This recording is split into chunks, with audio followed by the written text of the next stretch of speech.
समाचार पर मैं हूं आपके साथ मयूरी श्रीवास्तव। ये 5 बजे की 5 बड़ी खबरों पर नजर डालते हैं। सुपर 5 में फटाफट दिखाते हैं 5 बड़ी खबरें।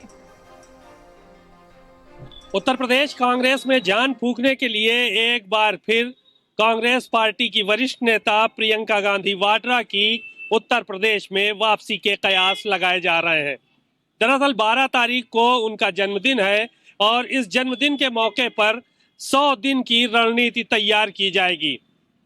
SIR, मनरेगा सहित तमाम मुद्दे ऐसे हैं जिनको लेकर कांग्रेस के नेता और कार्यकर्ता मैदान में उतरेंगे। 2027 के चुनाव की तैयारी को लेकर कांग्रेस पार्टी लगातार प्रयास कर रही है और तैयारियों में जुटी हुई है। सभी 403 सीटों पर कांग्रेस का इस तरह से तैयार होना कहीं न कहीं इस बात का संकेत है कि इस बार कांग्रेस अकेले मैदान में उतरने की तैयारी कर रही है। साथ ही साथ प्रियंका गांधी वाड्रा उत्तर प्रदेश की एक बार फिर बागडोर संभालने वाली हैं, जिसके चलते 27 का चुनाव आसान हो सके। कांग्रेस के तमाम नेता अपने अपने काम में लगे हुए हैं और 100 दिन का जो खाका तैयार होगा और रैलियां आयोजित की जाएंगी, उसमें कांग्रेस नेता प्रियंका गांधी को आमंत्रित किया जाएगा और प्रियंका गांधी यहां पर अपने कार्यकर्ताओं के अंदर जोश और खरोश भरेंगी और सरकार की खामियों को गिनाने का भी काम करने वाली हैं। कुल मिलाकर अगर प्रियंका की वापसी होती है तो क्या समाजवादी पार्टी से गठबंधन इसी तरह से बरकरार रहेगा या फिर दोनों पार्टियां अलग अलग चुनाव लड़ेंगी।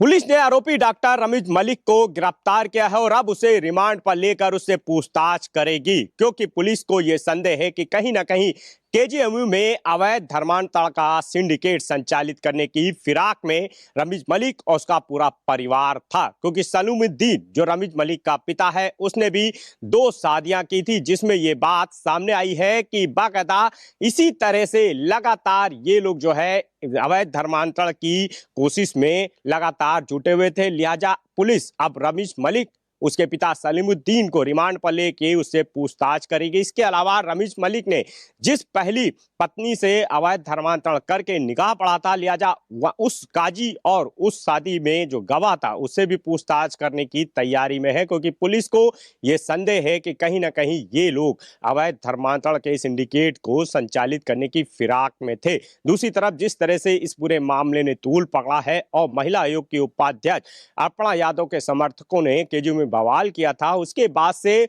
जो चीफ प्रॉक्टर है उनकी तहरीर पर पुलिस ने अभी तक मुकदमा नहीं दर्ज किया है। लिहाजा जो माहौल है वो काफी आक्रोशित दिखाई दे रहा है।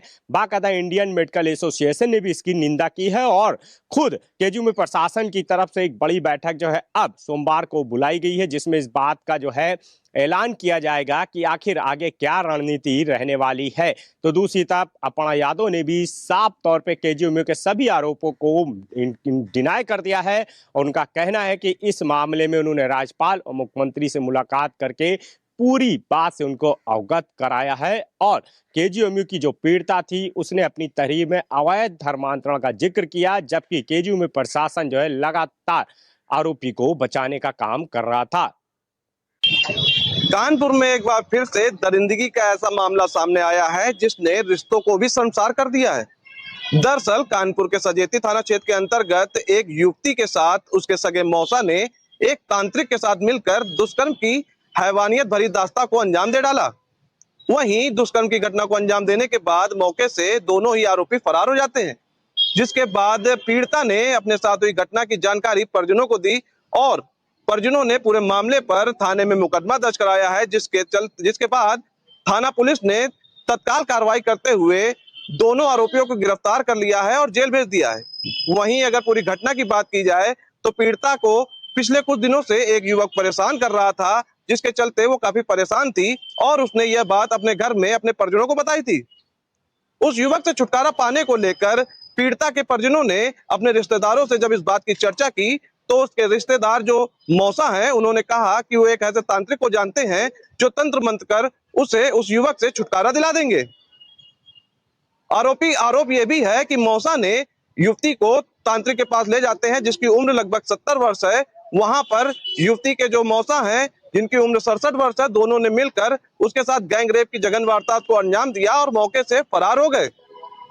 वहीं बदहवास हालत में पीड़िता जब अपने परिजनों के पास पहुंचती है तो अपने साथ हुई दरिंदगी की पूरी दास्तां अपने परिजनों को बताती है, जिसके बाद जो परिजन है वो हक्के बक्के रह जाते हैं और पूरी घटना की जानकारी सजेती थाना प्रभारी को लिखित में दी जाती है, जिसके बाद महिला संबंधित अपराध पर तत्परता दिखाते हुए सजेती थाना प्रभारी के द्वारा तत्काल प्रभाव से मुकदमा दर्ज किया जाता है और आरोपियों की तलाश शुरू कर दी जाती है। वहीं थाना प्रभारी ने दोनों आरोपी तांत्रिक और उसके मौसा को गिरफ्तार कर जेल भेज दिया है और पीड़िता का मेडिकल कराया है। बहराइच के थाना पयागपुर इलाके के बस स्टॉप के पीछे एक तालाब में मां व 2 बेटियों का शव उतराता मिला, जिसको लेकर पुलिस को सूचना दी गई। मौके पर पहुंची पुलिस ने तीनों शवों को बाहर निकाला और मामले की जांच शुरू की गई।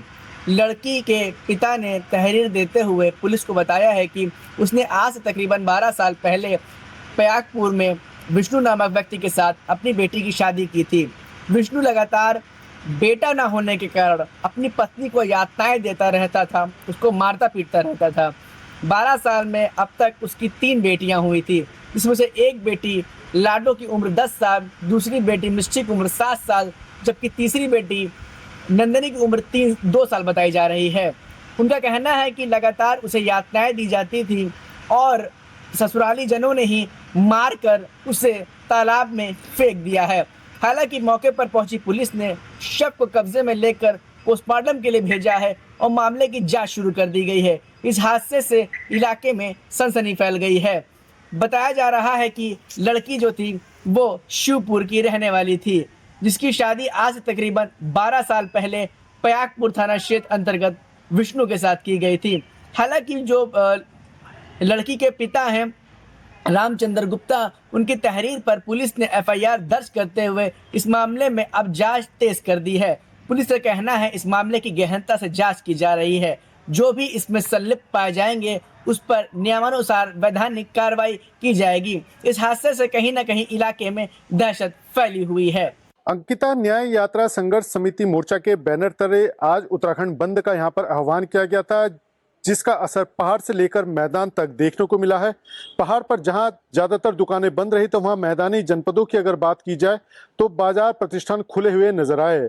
ऐसे में अगर प्रदेश की राजधानी देहरादून की बात की जाए तो यहाँ पर अंकिता न्याय यात्रा संयुक्त संघर्ष मोर्चा के बैनर तले मौजूद लोगों ने पलटन बाजार, जो कि उत्तराखंड की राजधानी देहरादून का मुख्य बाजार है, वहां पर पदयात्रा निकाली। साथ ही जो प्रतिष्ठान बाजार में दुकानें खुली हुई थी, दुकानदारों से हाथ जोड़कर अपील की है कि सभी अंकिता को न्याय दिलाने में सहयोग करें। साथ ही दुकानों से अपील करते हुए उन्होंने दुकानें बंद करने का भी आग्रह किया। वहीं कई दुकानदारों ने दुकानें बंद की हैं तो कईयों ने संयुक्त संघर्ष मोर्चा से बात की है कि जब सरकार ने CBI जांच की घोषणा कर दी है तो फिर उत्तराखंड बंद का क्या औचित्य रह जाता है। वहीं संयुक्त संघर्ष मोर्चा का साफ तौर पर कहना है कि उनकी मांग यही थी कि CBI जांच हो, लेकिन सिटिंग जज की निगरानी में हो। ऐसे में सरकार ने केवल CBI जांच की यहां पर घोषणा कर दी है। आगे सरकार ने CBI जांच का क्या प्रारूप रखा है, इसकी जानकारी किसी को भी नहीं मिल पाई है।